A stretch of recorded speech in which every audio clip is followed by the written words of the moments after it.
Hi friends, நான் உங்களுடைய ஸ்ரீ பேசுகிறேன். இன்றைக்கி சூப்பரான எம்மியான மணக்க மணக்க அம்மா கையால் சிறுபருப்பு சாம்பார் தான் நம்ம செஞ்சுருக்கோம். இந்த சிறுபருப்பு சாம்பார்னு சொல்கிறத விட பருப்பு டால்னு சொன்னால் கரெக்டாக இருக்கும். சிறுபருப்பில் செஞ்ச பருப்பு டால் சூப்பராக எம்மியாக ரெடி ஆகிடுச்சு அம்மா கையால். கொத்தமல்லி தலை போட்டு அதோடைய வாசனை தான். அந்த அளவுக்கு எம்மியாக ரெடியான இந்த சிறுபருப்பு சாம்பார் அம்மா கையால் ரெடி ஆகிடுச்சு. இதை நாங்கள் இன்றைக்கி பூரியோட தான் சைடிஷாக நாங்கள் யூஸ் பண்ண போகிறோம். எப்பயுமே பூரிக்கு நம்ம உருளைக்கிழங்கு மசாலா தான் எப்பயுமே ஃபேவரெட்டு. பட் இது செகண்ட் இடத்துல இருக்குது.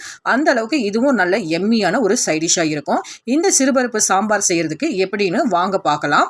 தக்காளி 3 கட் பண்ணியிருக்கேன், வெங்காயம் 2 கட் பண்ணியிருக்கேன், பச்சை மிளகாய் ஒரு 6 கட் பண்ணியிருக்கேன், ஒரு 7 பல்லு பூண்டு எடுத்திருக்கேன், கருவேப்பிலை ஒரு 2 கீத்து மட்டும் எடுத்திருக்கேன். சிறுபருப்பு ஒரு 10 மினிட்ஸ் ஊற வச்சு நல்லா வாஷ் பண்ணி ஒரு 3 டைம்ஸ் வாஷ் பண்ணி ஒரு 200 கிராம் அளவுக்கு நம்ம சிறுபருப்பு எடுத்தாச்சு. பாருங்க, இப்போ இந்த சிறுபருப்புல ஒரு 3/4 அளவுக்கு தண்ணி ஊற்றிக்கலாம். கொஞ்சம் 3/4 கொஞ்சம் கம்மியாகவே ஊற்றிக்கலாம். இப்போ தக்காளி அதில் கட் பண்ண தக்காளி போட்டுடலாம், வெங்காயமும் ஆட் பண்ணிடலாம், பூண்டும் நம்ம ஆட் பண்ணிடலாம், பச்சை மிளகாய் போட்டுடலாம்.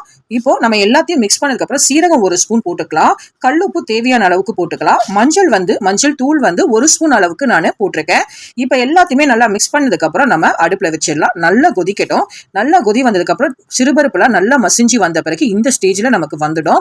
இப்போ நம்ம ஒரு கடாய் நல்லா சூடானதுக்கப்புறம் ஒரு குழம்பு கரண்டி அளவுக்கு எண்ணெய் ஊற்றிக்கலாம்.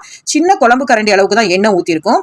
இப்போ 1 ஸ்பூனு கடுகுளுத்தம் பருப்பு போட்டுடலாம். சோம்பு நான் 1 ஸ்பூன் ஆட் பண்ணியிருக்கேன்.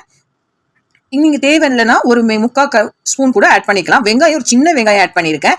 கருவேப்பிலை உருவி வச்சதை நம்ம போட்டுடலாம். இப்போ நல்லா வெங்காயம் செவந்ததுக்கு அப்புறம் நம்ம இந்த சிறுபருப்பு சாம்பாரில் நம்ம ஆட் பண்ணிடலாம். இப்போ நம்ம நல்லா ஆட் பண்ணிட்டோம். பெருங்காயம் தேவைப்பட்டுச்சுன்னா நீங்கள் யூஸ் பண்ணிக்கலாம். நான் பெருங்காயம் ஆட் பண்ணலை. இப்போ நம்ம இதோட ஆட் பண்ணிடுறோம். இப்போ எல்லாத்தையுமே நல்லா மிக்ஸ் பண்ணிக்கலாம்.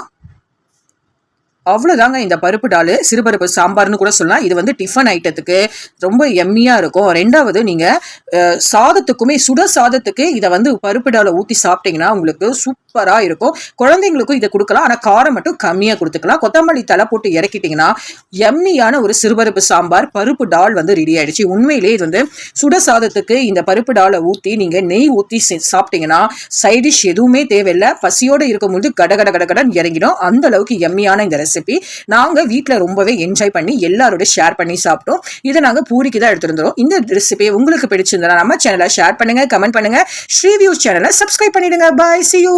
ஷேர் பண்ணுங்க, கமெண்ட் பண்ணுங்க, நம்ம சேனல்ல மறக்காம சப்ஸ்கிரைப் பண்ணுங்க. பாய், see you.